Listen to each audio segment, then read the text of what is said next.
Hello friends, आजचा आपला video आहे ॲडिशन ऑन डेसिमल्स. त्याकरता आपण काही एक्झाम्पल येथे घेतलेले आहेत, तर ते आज आपण सॉल्व्ह करणार आहोत. तर ते कसे करायचे तुम्ही लक्षपूर्वक पहा.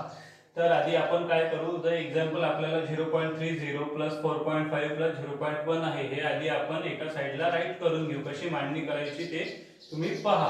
तर आपण आधी 0.30 लिहून घेतलेलं आहे, त्यानंतर ॲडिशनचं साईन, त्यानंतर 4.5 कसे लिहायचे आहे, तर 4 पॉईंट खाली पॉईंट लिहायचा आहे आणि लेफ्ट साइडचे डिजिट लेफ्ट साइडला आणि राईट साइडचे डिजिट तुम्ही राईट साइडला लिहायचे आहे. हे झाले तुमचे 4.5 प्लस 0.1 पण लिहिताना तुम्हाला तसंच करायचं आहे. आणि आता आपण याची करू ॲडिशन. तर 3 प्लस, आता 0च्या खाली काही नसल्यामुळे तुम्हाला 0 जशीच्या तशी इथं 0 लिहायचं आहे. प्लस 3 प्लस 5 प्लस 1 तुम्हाला यांची काउंटिंग करून ॲडिशन करायची आहे. 3 प्लस 5 8 प्लस 1 9. तर आपण इथं 9 लिहून घ्यायचं आहे. त्यानंतर पॉईंट खाली डेसिमल पॉईंट खाली जशीचा तसा डेसिमल पॉईंट द्यायचा आहे.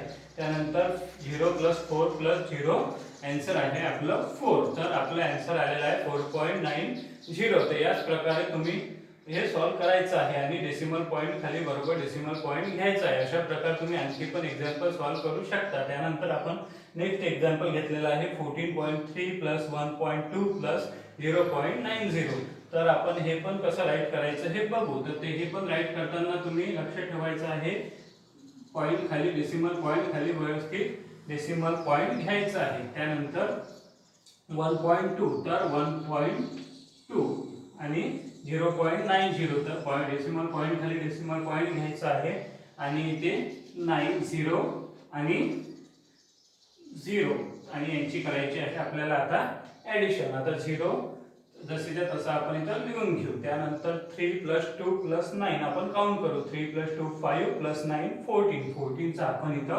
राईट साईडचा डिजिट 4 लिहिला. त्यानंतर डेसिमल पॉईंट खाली जशीच्या तसा डेसिमल पॉईंट आलेला आहे आणि आपण काय केलं, आपला 1 कॅरी केलेला आहे. तर 1 कॅरी केलेला आहे तो आपण याच्यामध्ये ऍड करणार आहोत. तर 4 प्लस 1 5 प्लस 1 6 प्लस 0 म्हणजेच आपला आन्सर आहे 6 आणि 1 जशीच्या तसा तुम्ही इथं लिहायचं आहे. आता ह्या पद्धतीने तुम्ही डेसिमल पॉईंट असलेले सम सॉल्व करू शकता आणि अशाच प्रकारे आन्सर काढू शकता. तर ह्या प्रकारे तुम्ही आणखी पण एक्झाम्पल सॉल्व करू शकता. जर तुम्हाला हा व्हिडिओ आवडला असेल तर तुम्ही नक्कीच लाईक आणि शेअर करा आणि माझ्या चॅनलला सबस्क्राईब